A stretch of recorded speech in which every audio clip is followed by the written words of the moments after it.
मेरे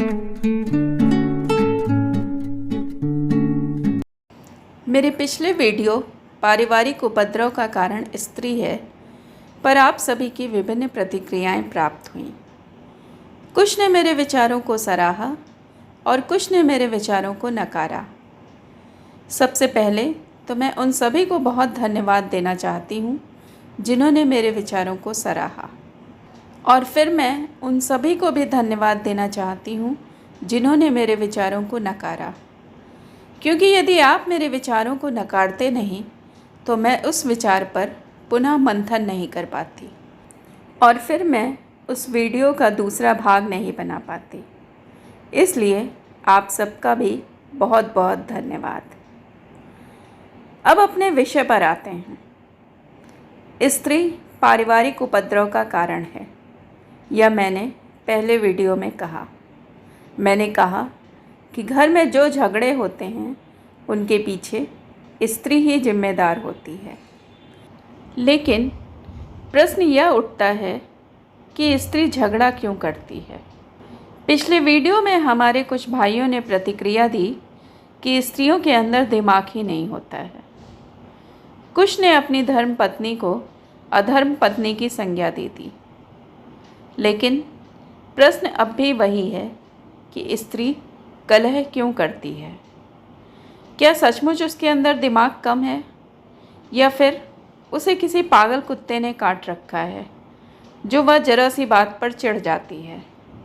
मैंने अपने पिछले वीडियो में कहा कि स्त्री जननी है, वह जीजाबाई की तरह शिवाजी का निर्माण कर सकती है, लक्ष्मीबाई की तरह प्रशासन संभाल सकती है और दुर्गा भाभी की तरह संरक्षिका भी बन सकती है। जी हाँ, स्त्री यह सब कुछ कर सकती है क्योंकि वह शक्ति है। कुछ लोगों ने इस पर प्रतिक्रिया दी कि इस संसार को बनाने में स्त्री और पुरुष दोनों की ही भूमिका है।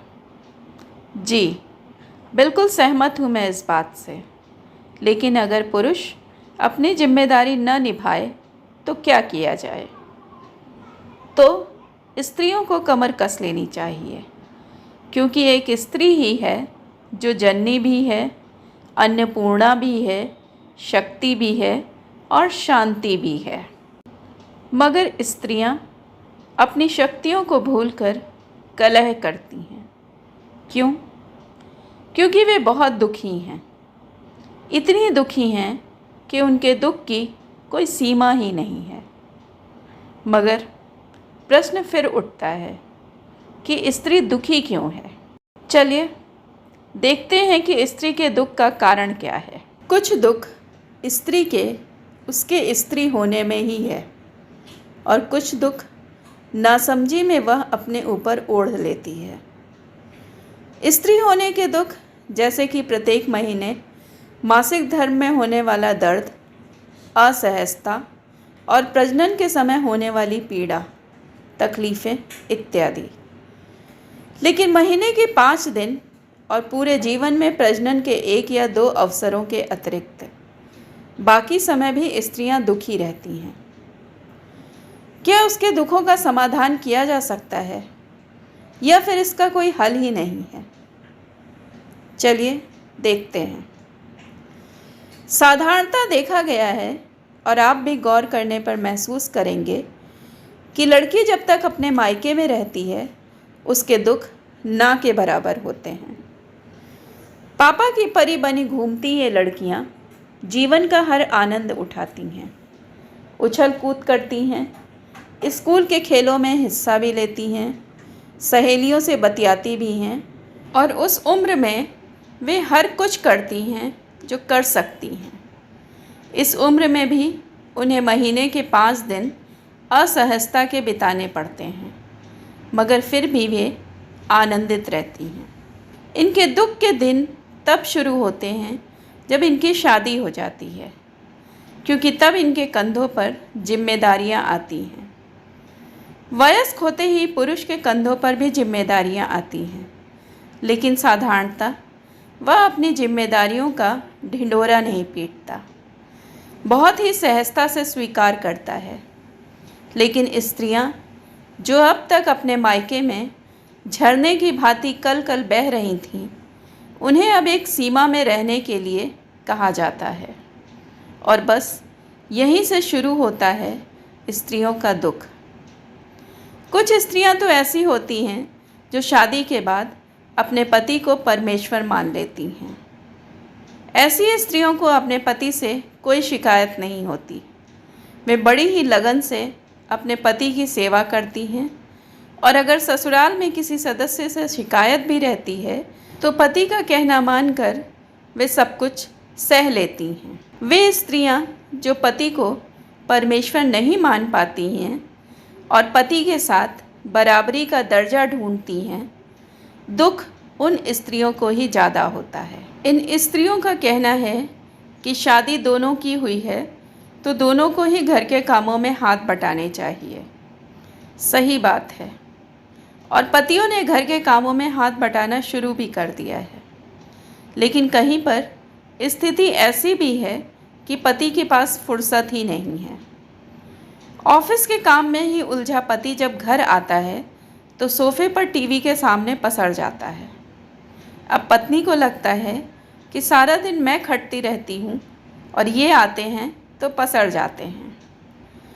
कुछ स्त्रियाँ जो नौकरी पेशा हैं, उन्हें यह शिकायत रहती है कि पति घर आते हैं तो पसर जाते हैं और पत्नी घर आती है तो उसे किचन में घुसना पड़ता है। उन्हें लगता है कि सारी जिम्मेदारी क्या मेरी है। बस यहीं से शुरू होती है स्त्रियों के दुख की वजह। ऐसी स्थिति आपके साथ भी है तो मैं कहूँगी कि नहीं, सारी जिम्मेदारी आपकी नहीं है। आपकी जिम्मेदारी उतनी है जितनी आप संभाल पाएँ। जितनी आप नहीं संभाल पाती, उसके लिए अगर आपके पास पैसे हैं तो घर में एक हेल्पिंग हैंड रख लीजिए। आपको कामों में सहायता मिलेगी और किसी की मदद भी हो जाएगी। और अगर आपके पास पैसे नहीं हैं तो ज़रूरी नहीं है कि सारा काम एक ही दिन में कीजिए। थोड़े थोड़े काम रोज़ किया कीजिए। याद रखिए कि घर व्यवस्थित रखने से ज़्यादा महत्वपूर्ण अपना मन व्यवस्थित रखना है, क्योंकि इसी मन से आपको सारे दिन का काम करना है। बच्चों को देखना है, घर के बुज़ुर्गों को देखना है। इसलिए सुबह में कुछ समय ज़रूर निकालिए अपने मन का ध्यान रखने के लिए। खुली हवा में टहलिए, ध्यान कीजिए, योगा कीजिए। साथ ही कुछ समय दिन भर में ऐसा ज़रूर होना चाहिए जिसमें आप कुछ ऐसा रचनात्मक कर सकें जिसमें आपकी आत्मा तृप्त होती हो। दूसरों की बुराई, बेहुदा फिल्में, सीरियल, इनसे जितना दूर रहेंगी उतना ही अच्छा, क्योंकि ये सभी थकावट देते हैं, सुकून नहीं। स्त्रियों के दुख की दूसरी बड़ी वजह है कि वे पति पर निर्भर होती हैं। आर्थिक रूप से निर्भर होना अलग बात है, लेकिन भावनात्मक रूप से निर्भर होने की कोई आवश्यकता ही नहीं है। अगर आप स्वयं में भरी पूरी रहेंगी, आनंदित रहेंगी, तो आप आनंद लुटाएंगी। आपको मांगने की आवश्यकता नहीं होगी, और यह आनंद ध्यान और आध्यात्मिकता से आता है। इसके लिए भौतिक किसी वस्तु, पदार्थ, व्यक्ति की आवश्यकता नहीं होती। बस स्वयं पर ध्यान देने की आवश्यकता है। इसलिए दूसरों से अपेक्षा करना कि लोग आपको समझें मूर्खता है और दुख का कारण है। पिछले वीडियो में एक बहन ने प्रतिक्रिया भी दी है कि औरतों की कोई इज्जत नहीं है, उन्हें मशीन समझा जाता है, वे बस काम करने के लिए हैं, कोई उन्हें नहीं समझता, आदि इत्यादि। मेरी सभी बहनें जो ऐसा सोचती हैं, उनसे मैं कहूँगी कि क्या आप स्वयं खुद को समझती हैं? क्या आप स्वयं खुद की इज्जत करती हैं? क्या आप स्वयं अपने काम को महत्व देती हैं? नहीं देती हैं। अगर देती होती तो आपकी चाहत ही नहीं होती कि दूसरे आपको समझें, आपको इज्जत दें। जब आप स्वयं खुद को समझने लगेंगी तब आपको ज़रूरत ही नहीं होगी कि लोग आपको समझें। आप हर समय प्रसन्न रहने लगेंगी। इसलिए दूसरों से अपेक्षा करने से अच्छा है कि आप स्वयं खुद को समझें और अपनी प्रसन्नता अधिक से अधिक लुटाएं। जितना आप लुटाएंगी उतना ही आप और प्रसन्न होंगी, और जितना ही आप संकुचित होंगी उतना ही दुखी होंगी। कुछ स्त्रियां इतनी संकुचित हो गई हैं कि पति किसी दूसरी स्त्री से हंसकर बात कर ले तो उनके घर में महाभारत हो जाती है। गीला तौलिया बिस्तर पर छोड़ दे तो झगड़ा तय है। कुछ स्त्रियों की आदत होती है कि वे पति पर पूरा भरोसा नहीं कर पाती हैं। पति कहाँ जाते हैं, क्या करते हैं, पल पल की पूरी जानकारी पत्नियों को चाहिए। ये जानकारियाँ भी स्त्रियों के दुख का बड़ा कारण है, क्योंकि अगर आपका पति ईमानदार है तो वह किसी भी परिस्थिति में आपको धोखा नहीं दे सकता, और अगर आपका पति दिलफेक है तो आप उसके ऊपर कितने भी सीसीटीवी कैमरे लगा लें, कितनी भी पाबंदियां लगा लें, वह कहीं ना कहीं गुल अवश्य खिलाएगा। यह बात जब आप जानेंगी तो झगड़ा करेंगी, स्थिति और बिगड़ेगी, पति और ज़्यादा घर से बाहर रहने लगेंगे। इससे अच्छा कि उनके बारे में उतना ही जानिए जितना वह बताएं और जितना आप पचा सकें। मैंने किसी जगह लिखा भी है कि अगर किसी को जीवन भर चाहना है तो उसे थोड़ा कम ही जानना। परत दर परत आप खोदती जाएंगी और फिर उन परतों के नीचे जो मलबे मिलेंगे उन्हें आप बर्दाश्त नहीं कर पाएंगी। एक तो खोदने में ऊर्जा बर्बाद हुई और दूसरे जो परिणाम आया उससे भी दुख ही मिला। आखिर क्या फ़ायदा ऐसे जानने से। वे वजहें जिनके कारण आप दुखी होती हैं उन्हें स्वयं ध्यान से दूर कर लीजिए। जैसे घर में अनावश्यक सामानों को इकट्ठा मत कीजिए, क्योंकि साफ आपको ही करना पड़ेगा और फिर आप दुखी होंगी। अलमारी कपड़ों से भरी है, फिर भी और कपड़े चाहिए, यह भी कलह का कारण हो सकता है। सोच कर देखिए, बेवजह पैसे क्यों बर्बाद करना। बच्चों की फरमाइशों पर हमेशा किचन में ही मत लगी रहिए। अपने छोटे छोटे कामों में उनका भी सहयोग लीजिए ताकि उन्हें भी अपनी जिम्मेदारियों का एहसास हो। घर में सास ननद हों तो उनसे प्रेमपूर्ण व्यवहार कीजिए। इस बात का हमेशा ध्यान रखिए कि आप भले हाथ से कुछ न करें, लेकिन अगर आपके विचार उनके प्रति ठीक हैं तो आपका रिश्ता हमेशा ठीक रहेगा। लेकिन इसके विपरीत अगर आपकी सोच उनके प्रति ठीक नहीं है और आप अपने कर्मों से अपना रिश्ता ठीक रखना चाहती हैं तो यह कभी भी नहीं हो पाएगा। कुछ दिनों पहले मैंने अखबार में एक खबर पढ़ी थी। वह यह कि एक स्त्री करवा चौथ के व्रत के लिए अपने पति से हार की मांग कर रही थी। पति का कहना था कि अभी स्थिति ठीक नहीं है, बाद में दिलवा देंगे। बस इसी बात पर दोनों में बहस छिड़ गई। झगड़ा बढ़ गया। पत्नी ने पति को धक्का दे दिया। दीवार से टकराकर पति के सिर में चोट लगी और पति की मृत्यु हो गई। सोचिए, जिस पति की लंबी उम्र के लिए करवा चौथ का व्रत किया जाने वाला था, उसी पति की मृत्यु का कारण पत्नी बन गई, और वह भी एक हार के लिए। निर्जीव वस्तुओं के लिए सजीव प्राणियों से झगड़ा करना, अशांत होना बहुत ही ज़्यादा अनुचित है, क्योंकि निर्जीव वस्तुएं यहीं पड़ी रह जाएंगी, लेकिन सजीव प्राणियों में रहने वाली आत्मा आपसे बार बार टकराएगी, इस जन्म में भी, और अगर अगला जन्म होता होगा तो उसमें भी। इसलिए अपने कर्मों के खातों पर हमेशा नज़र रखनी चाहिए। जो आज आपके परिवार के सदस्य हैं वे इसीलिए हैं क्योंकि आपका उनसे कुछ न कुछ कार्मिक खाता जुड़ा हुआ है। इस कार्मिक खाते को ठीक करने की जिम्मेदारी इस जीवन में जो आपको मिली है उसे गंभीरतापूर्वक विचार करके निभाएं, नहीं तो हर जीवन ही दुख में बीतेगा।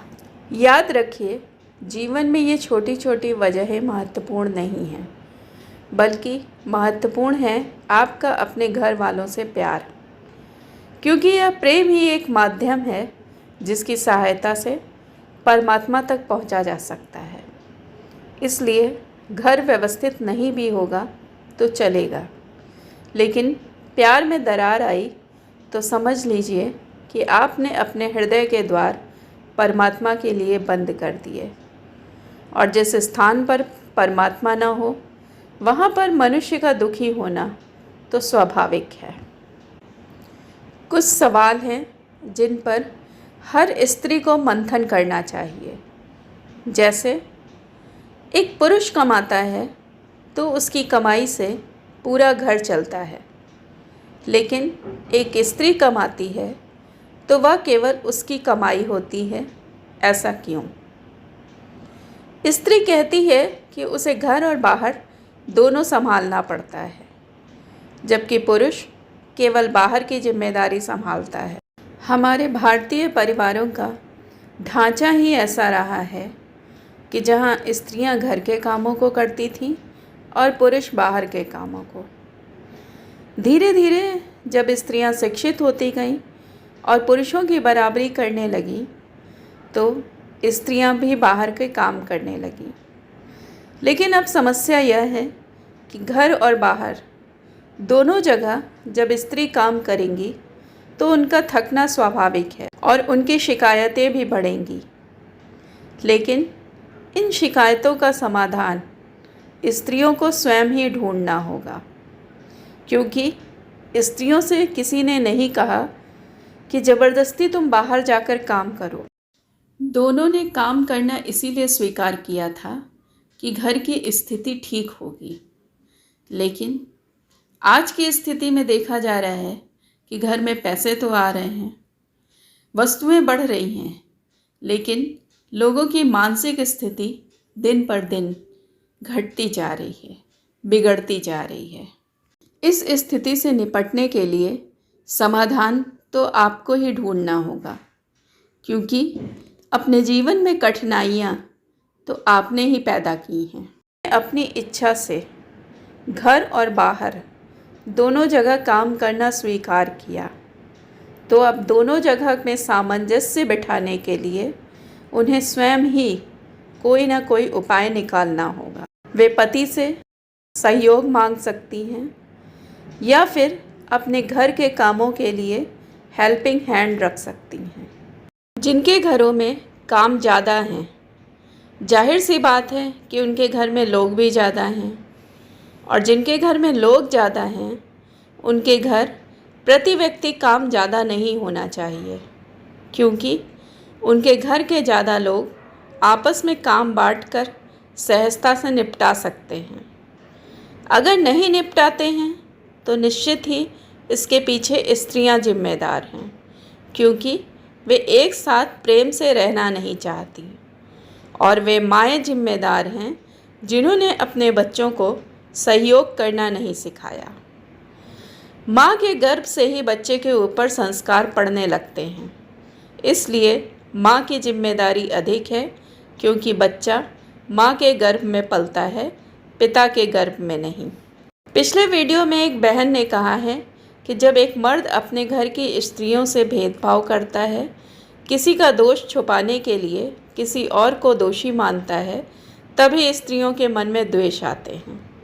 अगर मर्द शुरू से ही अपनी माँ, बहन और बीवी में समझ के साथ पेश आए, जिसकी गलती हो उसको गलत ठहराए और निर्दोष को सही, तो स्त्रियों में कभी भेद आएगा ही नहीं। इस प्रतिक्रिया के जवाब में मैं बस इतना कहूँगी कि बहन, कब तक दूसरों से उम्मीद लगाकर रखोगी कि वह आपके जीवन में सब ठीक कर दे। माँ, बहन और बीवी तीनों एक श्रेणी गुण धर्म की स्त्रियां यदि आपस में एक दूसरे को नहीं समझ पा रही हैं, तो वह पुरुष जिसका गुण धर्म ही अलग है, वह कैसे समझ पाएगा?